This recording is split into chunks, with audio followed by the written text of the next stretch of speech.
ಎಲ್ಲರಿಗೂ ನಮಸ್ತೆ ಸ್ನೇಹಿತರೆ, ನಾನು ನಿಮ್ಮ ಆಕಾಶ್ ಮಂಡಲ್. ಸ್ನೇಹಿತರೆ, ಇವತ್ತಿನ ಭದ್ರಾ ಡ್ಯಾಮ್ ವಾಟರ್ ಲೆವೆಲ್ ಎಷ್ಟೇ ಅಂತ ನೋಡ್ಕೊಬರೋಣ. ಅದಕ್ಕಿಂತ ಮುಂಚೆ ನೀವಿನ್ನು ನಮ್ಮ ಚಾನಲ್ನ ಸಬ್ಸ್ಕ್ರೈಬ್ ಆಗಿಲ್ಲ ಅಂದರೆ ದಯವಿಟ್ಟು ಸಬ್ಸ್ಕ್ರೈಬ್ ಮಾಡ್ಕೊಳ್ಳಿ, ಹಾಗೆ ವಿಡಿಯೋನ ಶೇರ್ ಮಾಡಿ. ಸ್ನೇಹಿತರೆ, ಇವತ್ತು ಅಂದರೆ 13 July 2026 Bhadra dam water level 147 ಅಡಿ 4 ಇಂಚು ಆಗಿರುವಂಥದ್ದು. ಇನ್ನು ಇವತ್ತಿನ ಇನ್ಫ್ಲೋ ನೋಡೋದಾದ್ರೆ, ಇವತ್ತಿನ ಒಳಹರಿವು ನೋಡೋದಾದರೆ ತೀರ ಕ್ಷೀಣಿಸಿ 1713 ಕ್ಯೂಸೆಕ್ ನೀರು ಅಷ್ಟೇ ಒಳಹರಿವು ಬಂದಿರುವಂಥದ್ದು.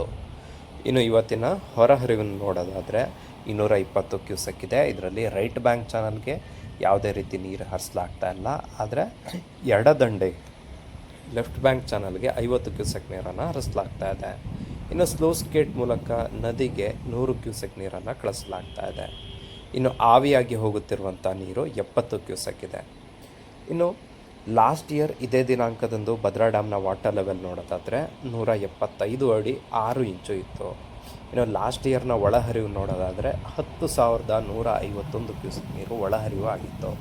ಹಾಗೂ ಹೊರಹರಿವು 3,588 ಕ್ಯೂಸೆಕ್ ಹೊರಹರಿವು ಇತ್ತು. ಇದು ಲಾಸ್ಟ್ ಇಯರ್ನ ಅಪ್ಡೇಟ್.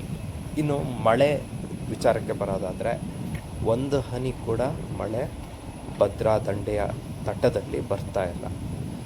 ಇನ್ನು ಎನ್.ಆರ್. ಪುರ ಹಾಗೂ ಕಳಸ ಈ ರೀಜಿಯನಲ್ಲಿ ಕೂಡ ಮಳೆ ಕಡಿಮೆ ಆಗಿರೋದು ಇನ್ಫ್ಲೋ ನೋಡಿದರೆ ನಮ್ಗೆ ಗೊತ್ತಾಗ್ಬಿಡುತ್ತೆ. ಒಳಹರಿವಿನ ವಿಚಾರಕ್ಕೆ ಬಂದ ತಕ್ಷಣ ನಮ್ಗೆ ಗೊತ್ತಾಗ್ಬಿಡುತ್ತೆ ಮಳೆ ಇಲ್ಲ ಅಂತ. ಸೊ ಇದು ಇವತ್ತಿನ ಭದ್ರಾ ಡ್ಯಾಮ್ನ ಮಾಹಿತಿ ಸ್ನೇಹಿತರೆ. ಇದೇ ರೀತಿಯ ಮಾಹಿತಿಗಾಗಿ ನಮ್ಮ ಚಾನಲ್ನ ಸಬ್ಸ್ಕ್ರೈಬ್ ಮಾಡ್ಕೊಳ್ಳಿ. ಧನ್ಯವಾದಗಳು.